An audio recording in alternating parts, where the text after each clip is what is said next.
Welcome back to Slumbering Stones. Tonight, a hillside on Crete, and the people who dug into it.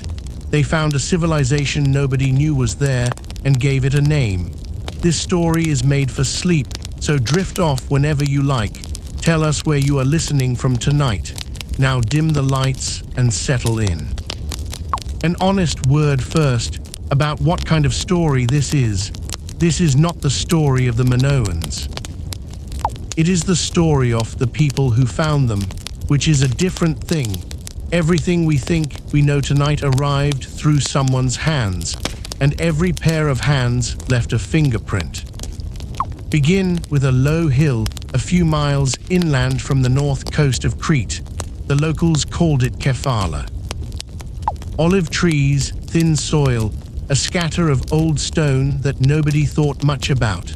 For centuries it was simply a rise in the ground where the land was not quite worth farming. In 1878, a merchant from Heraclion began to dig there. His name was Minos Kalakurinos. He was not a professional excavator. He was a man of business with an antiquarian's itch, and he sank 12 small trenches into a patch of ground about 55 meters by 40. In 3 weeks, he found storerooms. Rows of great jars, taller than a man. He found part of a western wall, and the corner of a room that would one day be called the throne room. Then the Ottoman authorities told him to stop, and he stopped. He had opened the door and been sent away from it. Word traveled. In the 1880s, Heinrich Schliemann came, the man who had dug at Troy and wanted this hill for his last great find. He said that with 100 men he could empty it in a week.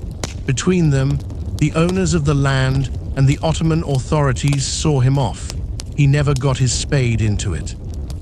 So the hill waited, while the archaeologists of Europe circled it. Through the 1890s, French, German and Italian teams all pressed for the right to dig.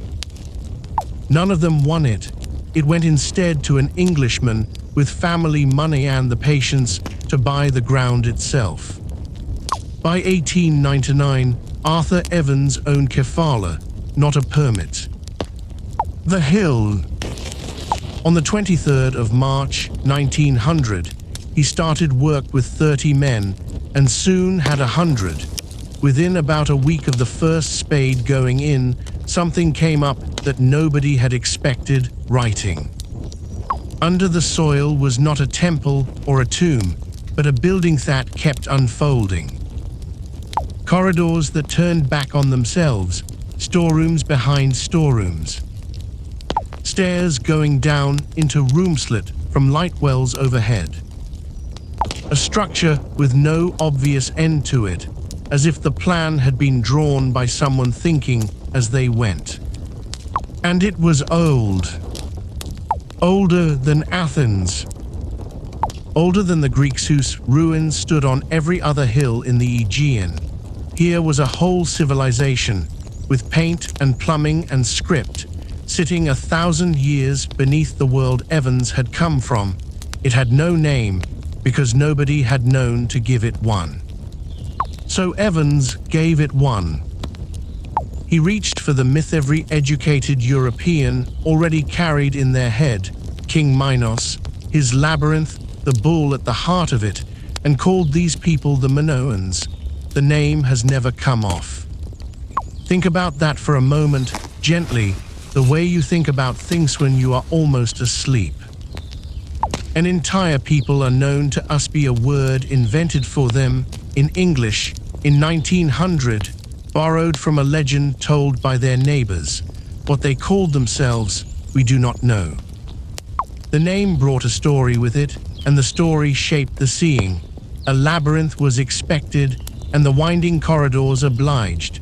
A palace was expected, and so the building became a palace, with a throne room and royal apartments, descriptions we still use and still cannot prove. Then Evans did the thing he is still argued about. He did not only uncover the palace. He rebuilt it, staircases, columns, whole upper floors.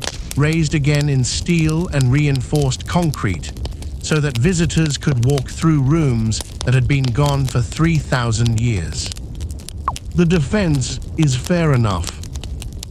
Without it, much of the site would have slumped and washed away within a generation. The objection is also fair. Concrete cannot be undone. Every guess he poured into the ruins set hard and became the thing that everyone since has had to look at. The paintings went the same way. Two artists, father and son, both named Emile Gillieren, worked on the frescoes for more than 30 years. They were given fragments, a hand, a curve of blue, an eye, and asked to supply the rest. What they supplies, what the world now pictures when it pictures the Minoans.